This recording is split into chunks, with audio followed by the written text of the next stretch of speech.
Ralph, thank you very much. It's great to be here with Dr. Cicerone, and I think our actual remarks align pretty well with one another.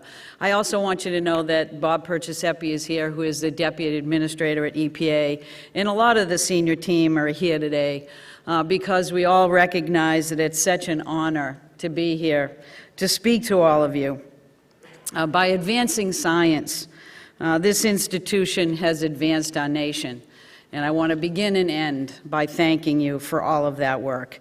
You know, last week we celebrated the 44th Earth Day. We've come a long way. In 1946, a headline called "The Smog Surrounding LA," and I quote, "a dirty gray blanket flung across the city." LA was known as the pollution capital of the world. School was canceled for smog days. And Orange County seemed to get its name by that funny color in the sky all the time. But as pollution built, so did the pressure for millions who were calling for change. And it was a time of action. In 1970, President Nixon signed an executive order that created EPA, and Congress passed the Clean Air Act that paved the way for cleaner and new technologies, like catalytic converters and smokestack scrubbers. American innovation that cut tailpipe emissions, slashed power plant pollution, and changed the world as we know it. Since that time, people have thought of EPA as a regulatory referee. We're leveling the playing field between public health and environmental protection, as well as the business community and the economic drivers that are moving this nation forward. But I want to talk to you about the rule book that really has guided EPA since its inception in 1970. I want to talk about the bedrock science behind strong and sensible regulatory standards, the science behind life-saving landmark laws like the Clean Air Act. It's Air Quality Awareness Week this week, so why shouldn't we talk about clean air? Science continues to be the engine that drives American health, prosperity, and innovation, and it pushes global progress. And I'm proud to say that EPA has helped shape that progress for years. Along the way, science has been our professor and our protector. Through science, we have discovered that secondhand smokes has a deadly link to lung disease. Through science, we've set health-based air quality standards that protect those most vulnerable, our children, our elderly, our infirmed. Through science, we've learned that toxic fumes from leaded gasoline harm our kids' brain development. And guess what? We got the lead out. And through science, we not only discovered the dangers of acid rain, we came up with a market-based solution to fix it. Today, smoking deaths are down, lead in our kids' blood has plummeted, and dangerous levels of all the pervasive air pollutants that harm our health and cause acid rain have been reduced by nearly 70%. When it comes to quality science that has supported the work of EPA and our federal agencies, the National Academy has been the gold standard. Has it always been easy for us to hear what you've told us? No. But even when you've challenged us, your tough love has made us stronger. And EPA counts on your science to guide our actions and to gauge our progress. For example, we know certain chemicals can harm our bodies. In particular, let's look at the endocrine system, which is key to brain function and reproductive health.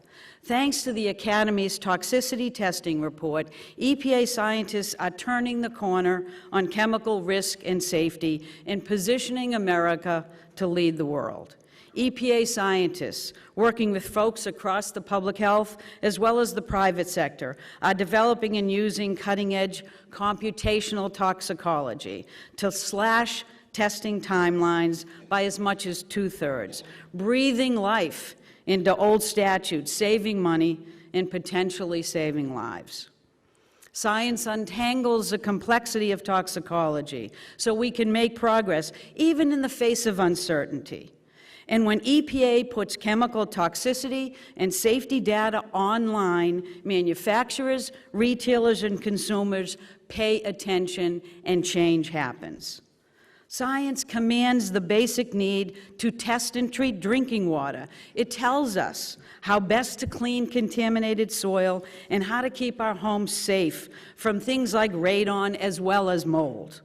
And recently, it has put a new focus on green infrastructure as a way to manage stormwater and protect drinking water, making our communities more livable and resilient. And if you've ever wondered about the health of your local river or lake, thanks to EPA, there's an app for that.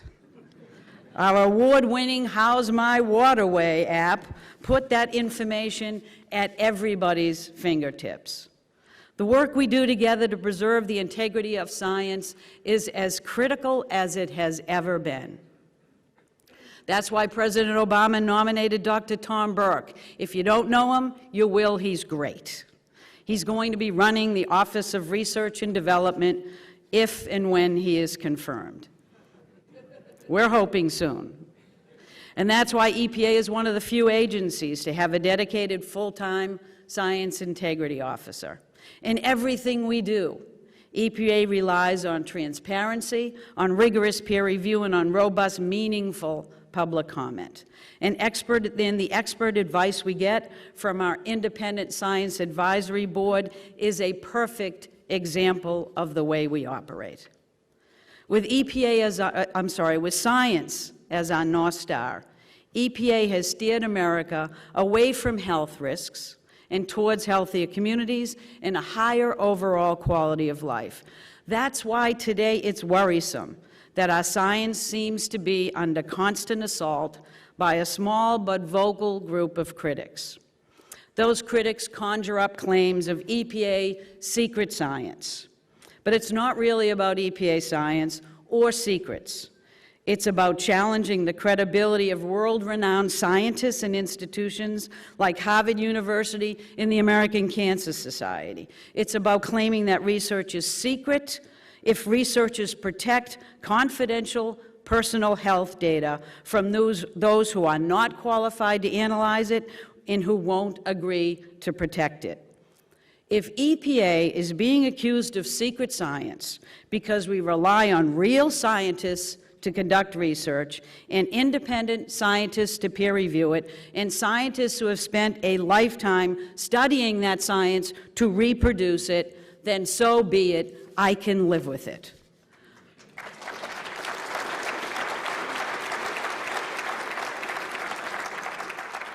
But those critics are playing a dangerous game by discrediting the sound science that our families and our businesses depend on every day. I bet when those same critics get sick, they run to doctors and hospitals that rely on science from guess who? Harvard University and the American Cancer Society. I bet they check air quality forecasts from EPA and the National Weather Service to see if the air is healthy enough for their asthmatic child to play outside that day. And I bet they buy dishwashers with Energy Star labels and take FDA-approved medicine and eat USDA-approved meat. I don't blame them. Why wouldn't they? People and businesses around the world look to EPA and other federal agencies because their science is reliable and our scientists are credible. But still, for some reason, those critics keep launching empty allegations at the work of experts without regard for the damage left behind.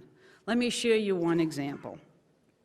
A while back, the National Academy of Sciences, this great body, recommended that EPA conduct limited studies with real people as participants to better understand biological responses to different levels of air pollutants.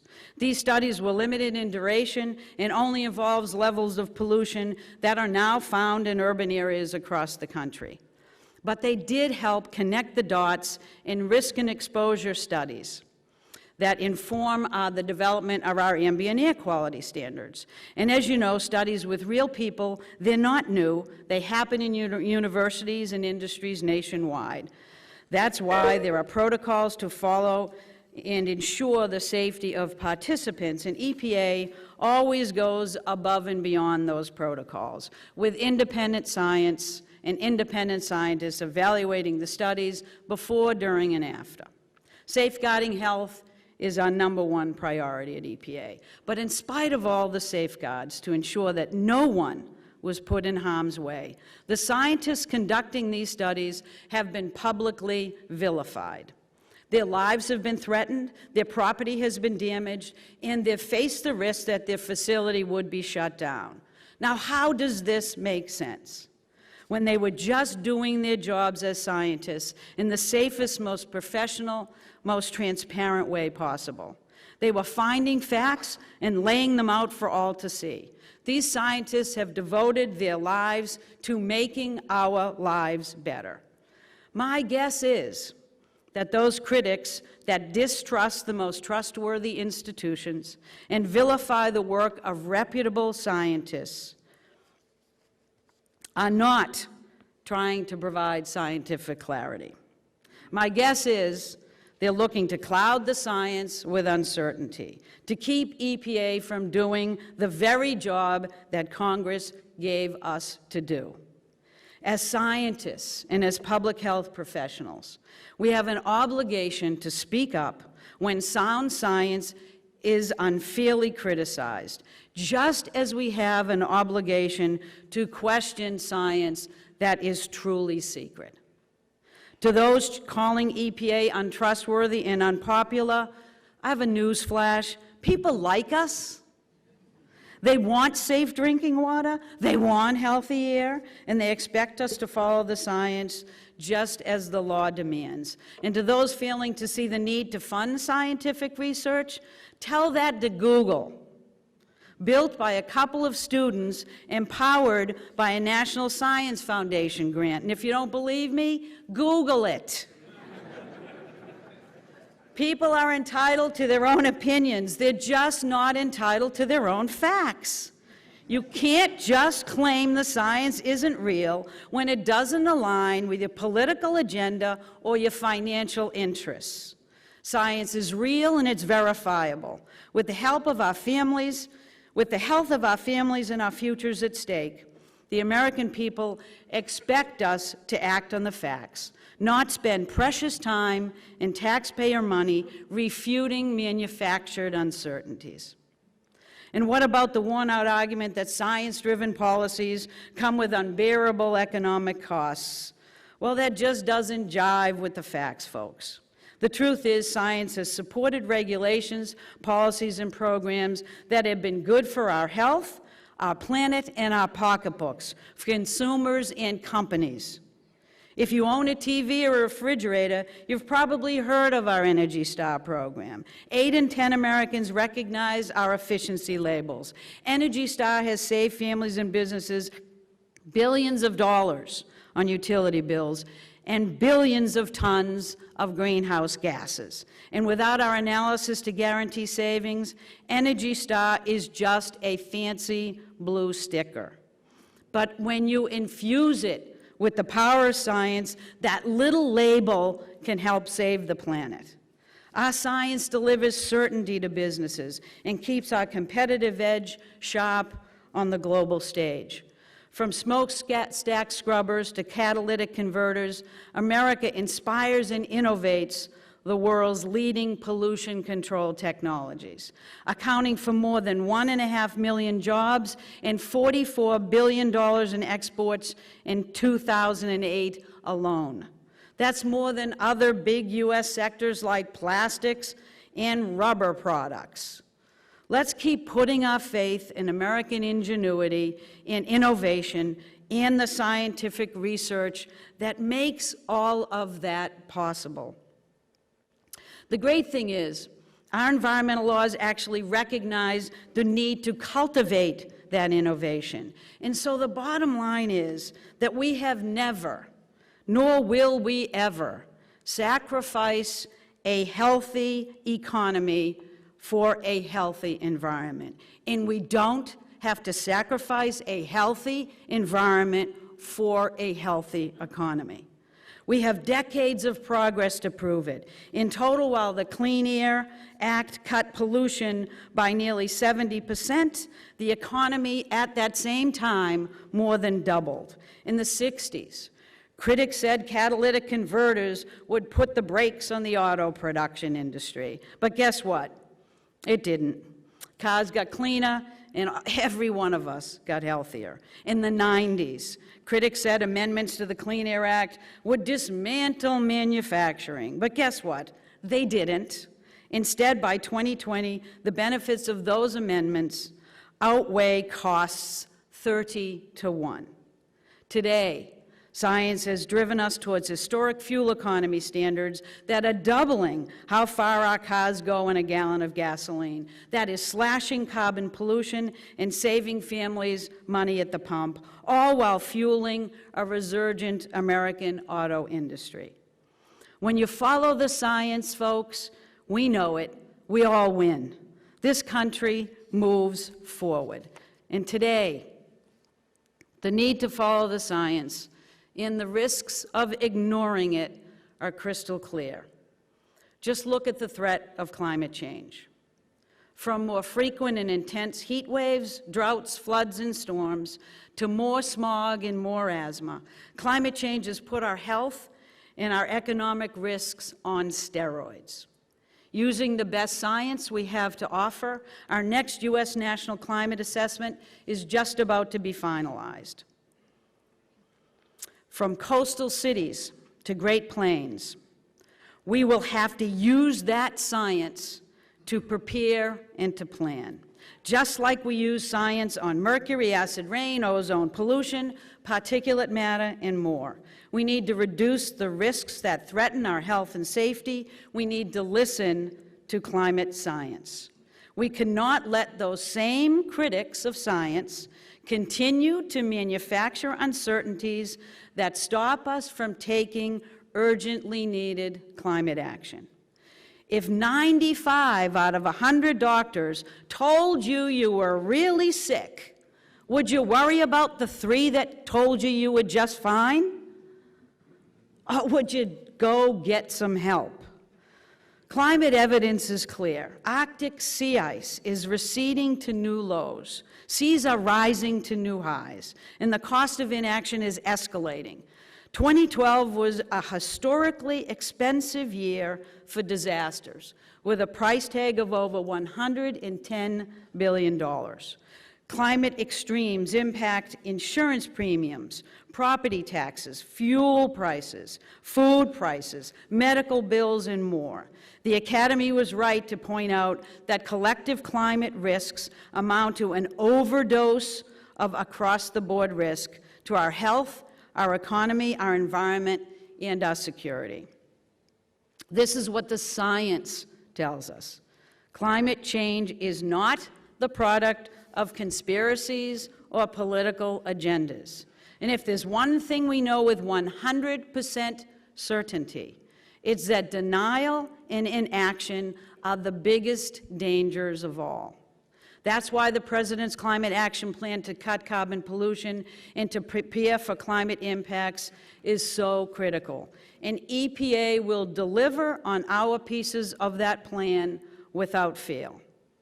You know, we've made a lot of progress since the days of the first Earth Day 44 years ago, when burning rivers and clouds of smog were in-your-face threats.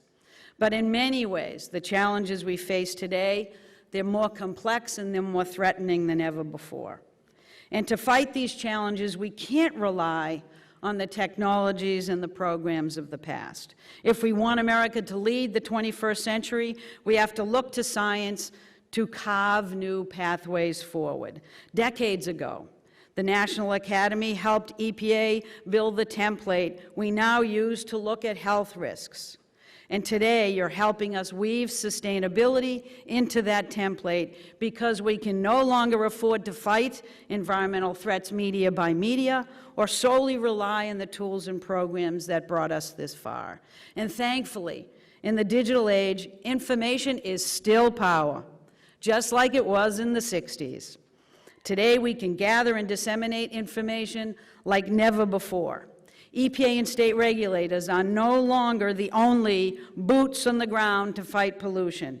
Technology has empowered people everywhere.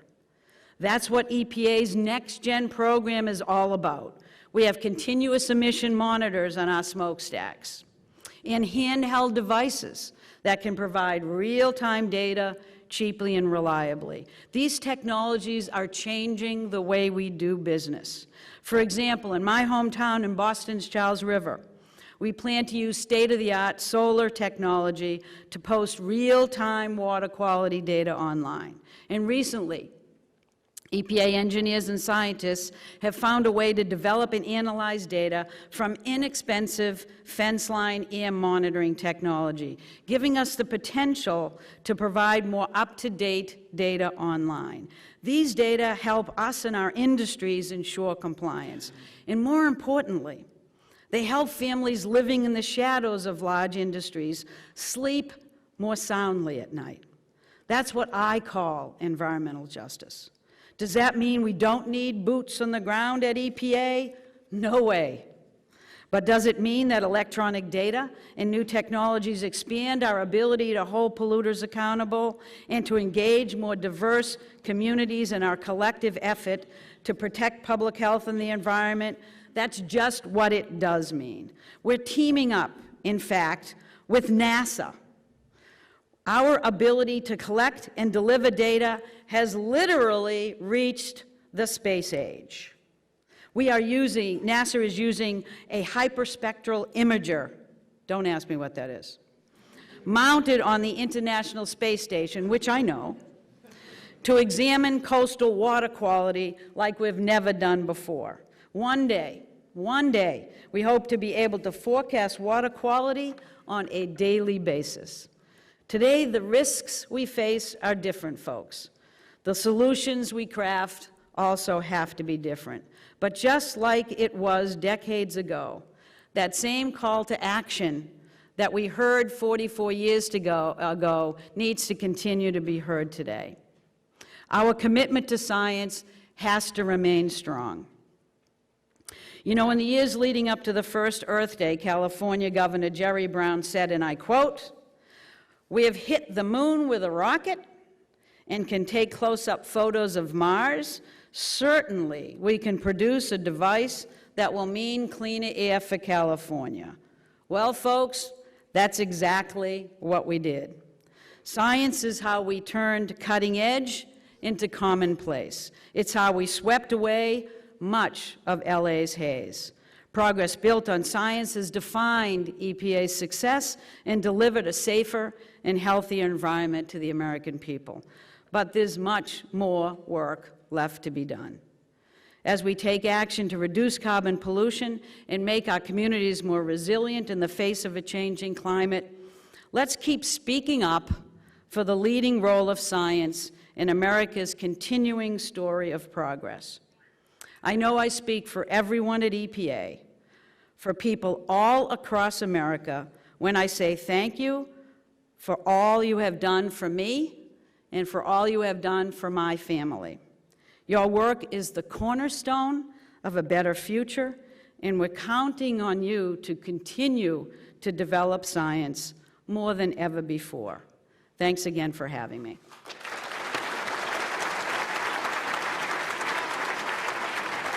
Thank you, everybody.